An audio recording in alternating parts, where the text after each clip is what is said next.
I lose my ability to think straight or intelligently in confrontational or unfriendly social situations. Any suggestions for adaptation or improvement?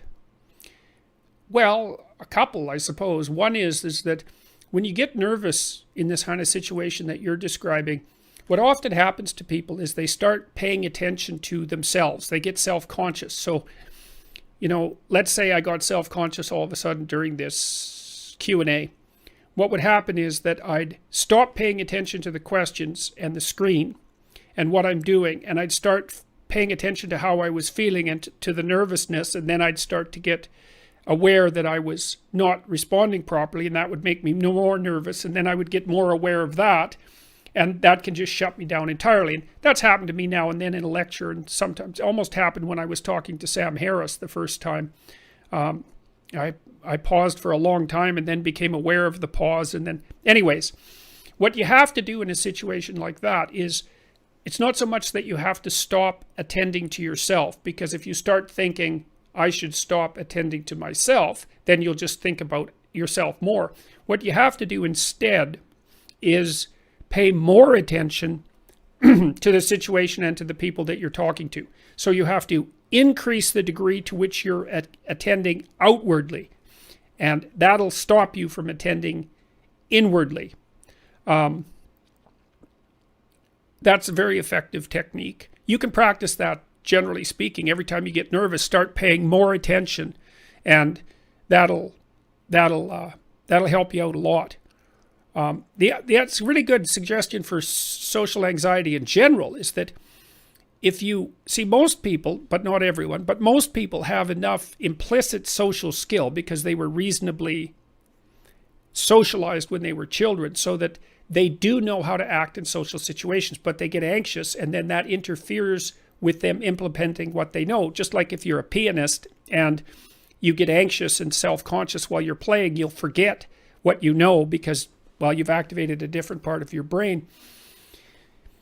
If you can remember to pay attention and you can direct your attention outward and you attend hard enough, then what will happen, and try to put the other person at ease and try to ask them questions, then that'll kick in the automatic, because you're paying attention to what the person is doing and to their facial expressions and all of that, that will clue in the automatic and implicit knowledge that you have and make things much more smooth and anxiety free. So attention really plays a huge role in regulating anxiety.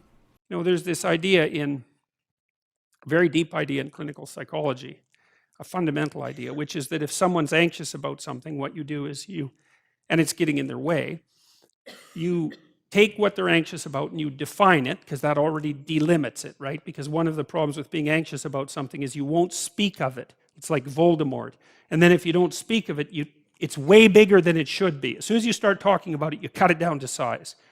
And it's for a bunch of reasons. It's because you're not as afraid of as many things as you think, and you're braver than you know, and more capable. So as soon as you're brave enough to start talking about what you're afraid of, then you see that there's more to you than you thought, and that there's less to the problem than you thought. And then you can decompose it further into smaller problems, and then you can figure out how to approach those smaller problems.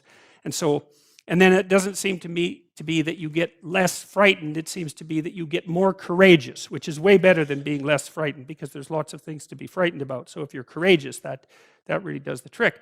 Now the question is, what happens if you, let's say that you're very socially inept and you don't know how to introduce yourself or to make establish the initial parts of a relationship with anyone.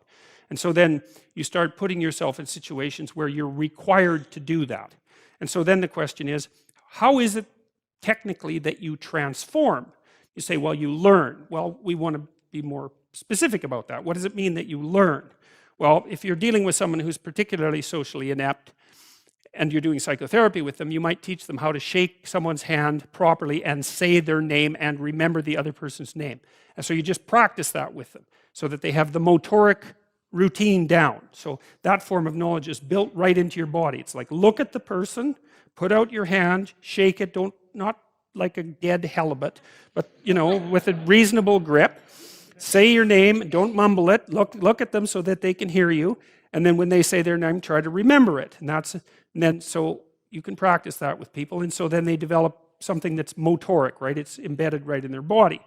And then you can say to them, well, the other thing you can do is when you start a conversation is don't sit there thinking about what you're going to say next, because then you won't be paying attention to the person and you'll make a fool out of yourself, because you'll manifest non sequiturs, right? Because you'll get out of, it's like if you're dancing and all you're paying attention to is where your feet are, then you're going to step on the other person all the time. So you want to pay attention to the other person, and then whatever automatized social knowledge you have will come to the forefront. So it's a good thing to know if you're socially anxious, right? If you're socially anxious, one of the things you should do is pay way more attention to the person you're talking to rather than less, and you should pay as little attention as possible to yourself. So if you feel yourself falling in because you're anxious, then what you do is you push your attention out and pay attention to the person, because to the degree that you've been socialized, then all your automatic responses will kick in. So, but anyway, so you go out into the social world and you learn to shake someone's hand, and you learn how to listen to them and ask them questions, because that's the next thing, because people love, you can't just ask them random questions, obviously, but if they start talking to you and you don't understand something about what they're saying, or maybe something they said is interesting and you ask them a question, they're pretty damn happy about that, because it means you're actually paying attention to them, and people actually love to be paid attention to because it hardly ever happens.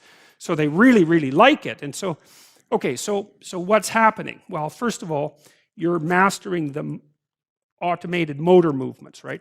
Where to point your eyes, where to put your hands, how to move your lips, like really embodied knowledge. It's a special kind of memory, and you're practicing that. And so that's building new skills for you. And then by listening to the person and watching yourself interact, you're also generating new abstract information that enables you to conceptualize the world in a different way. So if you go out and talk to 10 different people or 50 different people, then you get to listen to what those 50 people said, you get to watch how they express themselves, and you gather a corpus of knowledge that changes the way you perceive, that broadens you as a social agent.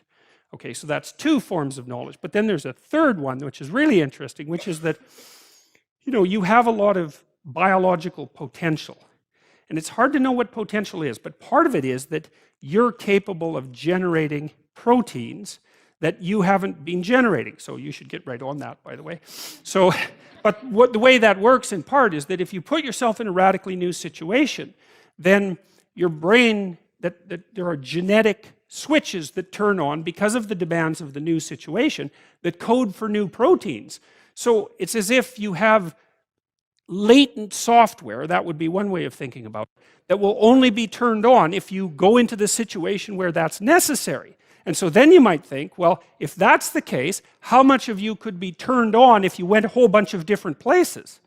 And that's that's a profound question, because one of the deep answers to how you should get your life together is you should go a very large number of places and turn yourself on.